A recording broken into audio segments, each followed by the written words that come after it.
Well, what is up, everyone? Happy Saturday to you. Hope you're having a good day.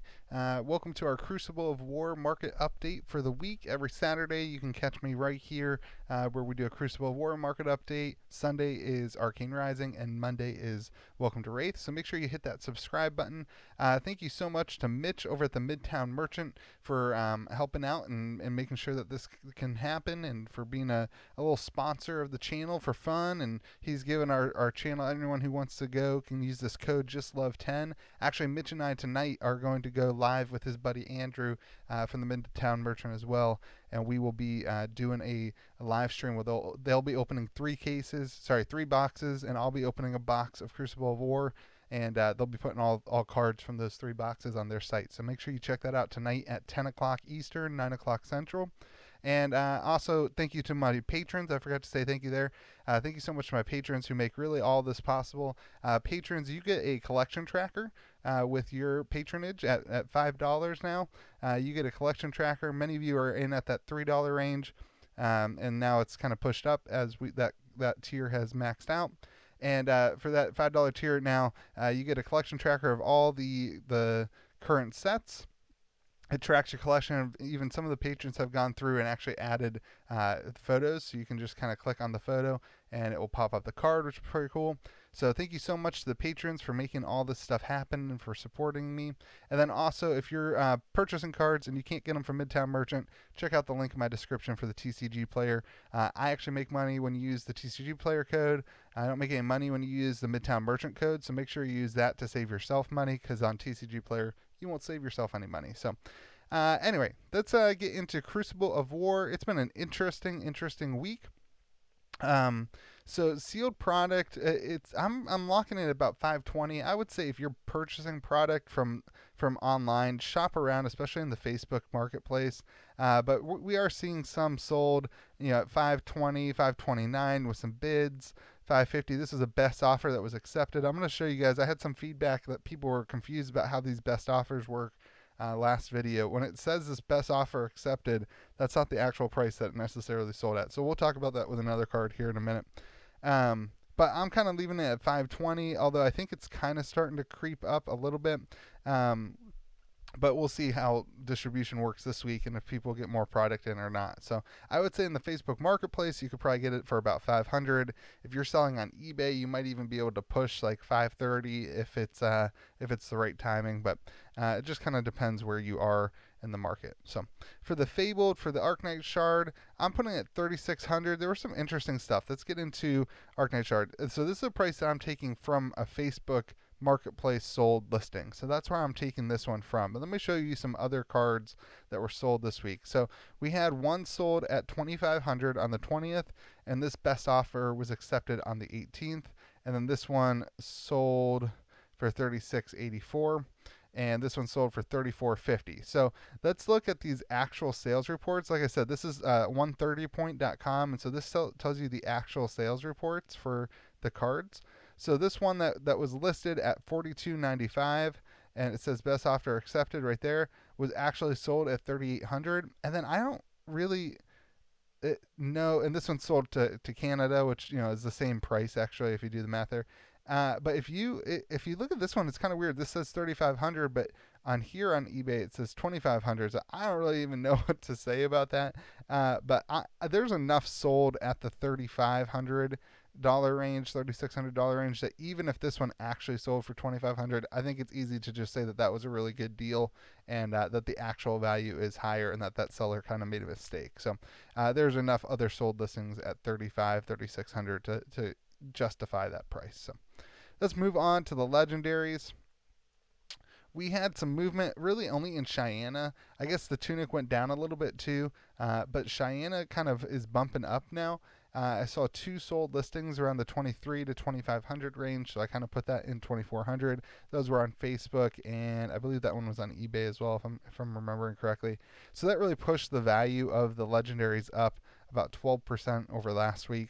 And you can see these prices are starting to just plateau, right? Like, as boxes are still coming into the market and these cards are already in the hands of collectors, they're just not moving. And so interesting to see. And I think all this is going to depend on if we see some boxes enter the market. I'm going to just keep with all the facts. If you want more of my opinions, I'm trying to put together a podcast every week called If I Were Investing, on what my opinions on some things are. So that's in my Patreon too. So just remember that I'm just trying to show you some of the facts here. And now let's move over to the cold foils. So the cold foils, if you remember last week, I said were always going to be interesting. So this week, not a ton of movement, but I will say that there were more cold foils sold this week than any other week that I've been doing this. So I thought that was a telltale sign that the market is moving on some of these.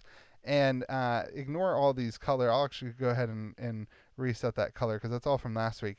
But really, it's no strange movement. Some of these they're auctions, so it just depends on how many people are interested in the card on that particular day. So some things are up, some things are down. Everything's still floating at around the same averages. If you look, we're down 2% on the cold foils as a whole. But like Gambler's Gloves, there were like three sold listings. How do I undo that? There were like 3 sold listings at $500 this week, and so that's up from last week at $450.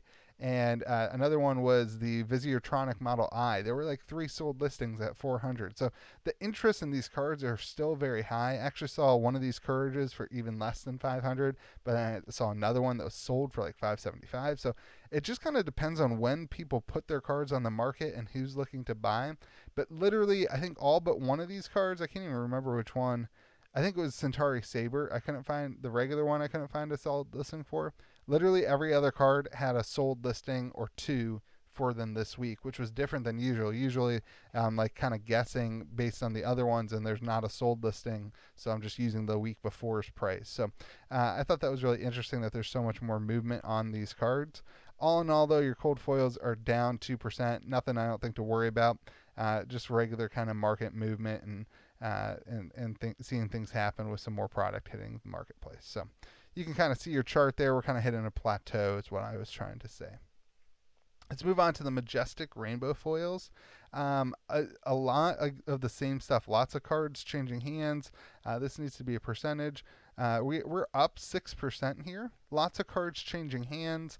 There's a Gorganian Tomb available for $300, and some of these, like Coax the Commotion, there were actually sold listings at like $100 to $105, but the lowest listed price right now is $84 on TCG Player. So kind of all these have kind of gone through and looked at sold listings for, and not a ton of movement. Plasma Purifier is down a little bit. Absorption Dome is up a little bit. Magnetic Shockwave had kind of a weird week where it kind of came back to what it was a week or two ago.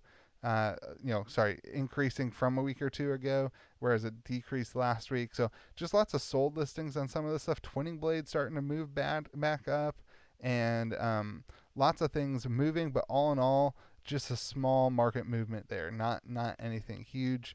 And I think that the tome will affect that a little bit as that kind of hits a plateau of it. Once it kind of hits a percentage, it's like that's the cost of the card, and it's not going to grow that much. So interesting stuff there. I think the Spoils of War is starting to kind of plateau from that high peak that it had at 140. It's kind of trying to find its market price. It jumped to 120, jumped down to 13, jumped back up to 120, and now it's down to about 100. So interesting to see some of these things moving and grooving as the market just changes hands and as cards change hands. So the regular Majestics, all in all, we had an 8% loss. The Tome lost some value. Snag lost some value. Did we go to the Majestic Snag? Did I talk about that? Yeah, last week, remember, we had some of these sold for like $25, the Majestic Rainbow Foil Snag. We're back up. This is our sold listings at $86. So that was a weird blip we saw last week. But Snag, though, the non-foil, losing some value. A lot of these are losing value because, like I said, people are opening boxes. And then additionally, they did kind of unofficially put on the website that there is a unlimited crew to be announced. So who knows what that actually means, but maybe some of these sellers are starting to move some more product, understanding that, I think a lot of these guys were purchased, a lot of these cards were purchased at the time that crew was kind of never going to get an unlimited version. And so now we're seeing a lot of those sellers come off of the cards as people kind of gain that news and realize that these non-foils might not have the premium that they thought they were going to have. So again, that's more of an opinion piece. Sorry, I didn't mean to get too opinionated there, but we're starting to see some softness in the Majestic non-foils, and that's 2 weeks in a row. So maybe I'm not speaking truth with that reasoning because last week we didn't know that. But all in all, your average Majestic is sitting around $24. I forgot to give you your average Rainbow Foil Majestic. That's sitting around about $45. And your average cold foil is sitting around $217. Let's move over to the rare rainbow foils. This is where I thought it was the most interesting this week. These rainbow foil heroes are really selling well on eBay, and they're being listed high on TCG Player as well. And so we've seen KOs selling for 50. Benji is selling for like 75. I even saw one of them. I don't remember exactly what one. It was like a sold listing for $200, which I thought was an outlier, so I didn't include it. I think it was a Benji that sold for 200, if I'm remembering correctly. Zen State's kind of sticking where it was, but Cat's Eye's going up. Data Doll's going up to 72 sold listings. So I don't know if somebody's targeting these as a whole or if the market as a whole is just starting to get more interested in them.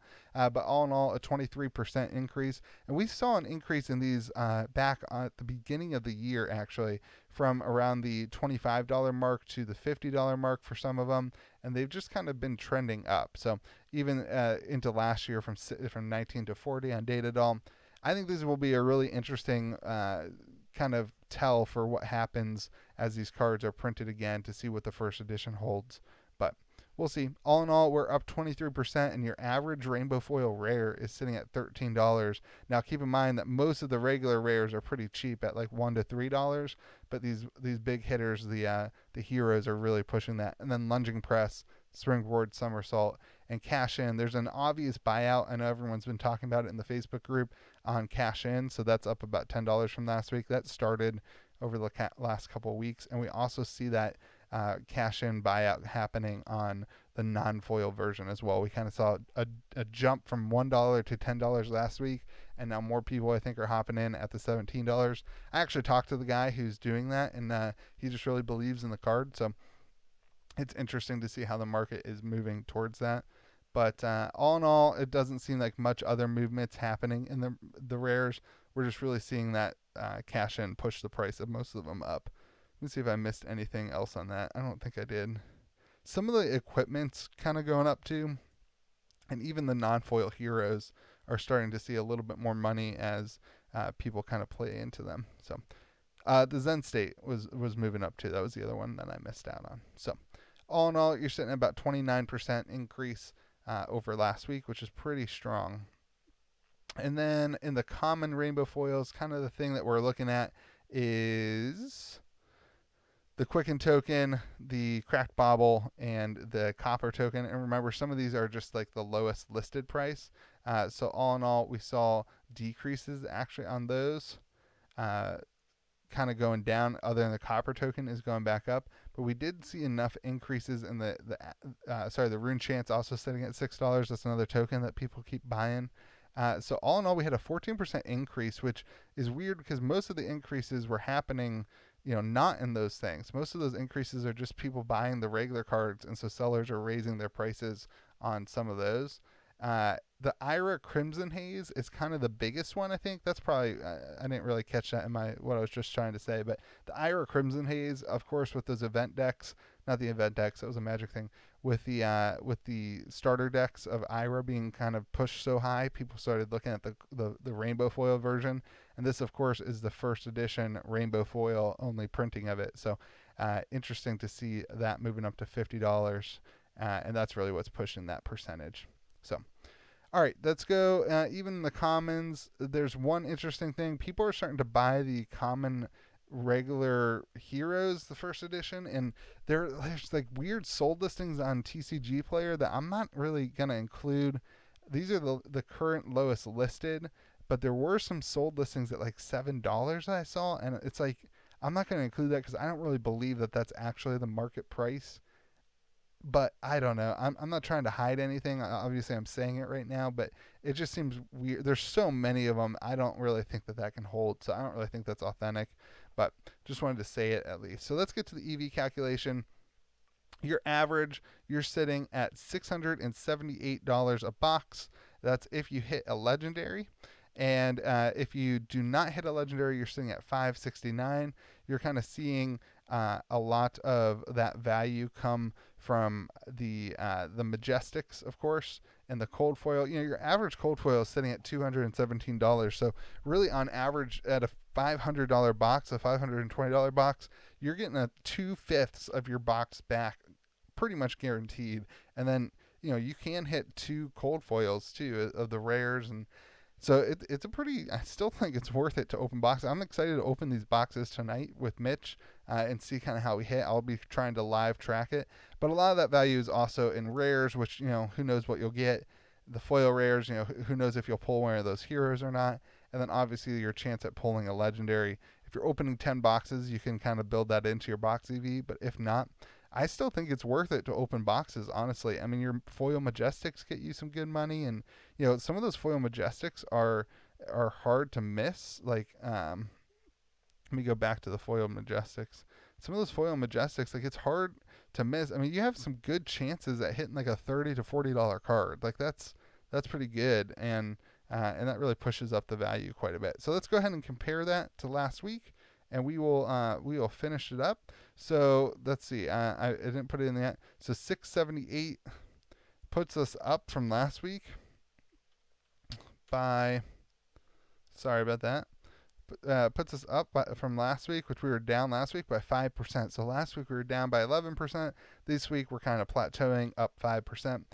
So all in all, it's interesting to see what happens when more and more boxes hit the marketplace. I do know, like, my local game store didn't get any crew boxes in last week, but now coming Monday, they should get a box in, or they're saying their distributor has one box for them. So super interesting to see how that's all working, and maybe that's affecting the market. So anyway, I hope that you have a great day. Keep in mind that tonight at 10 o'clock Eastern, Mitch and I will be live with Andrew, and we'll be opening some boxes, so you can kind of garnish if this is accurate. We'll kind of live stream it and be taking I have in my collection tracker the ability to kind of put the numbers in, and it will tell us what the value of each box is. And then again, if you are purchasing cards, use the code there, JustLove10 from Mitch at the Midtown Merchant. And if you can't find those cards, go ahead and use my TCG player link. And then, of course, if you are looking for a way to track your collection, head to my Patreon. It's all in the link in the description, and you can get your collection tracker there and go ahead and see what the value of your collection is. That will kind of update real time when I update the collection once a week. So hope you're having a great day. Thanks for being here. Remember to be kind to the people around you, and remember, this is just a game, and we're all here to have fun.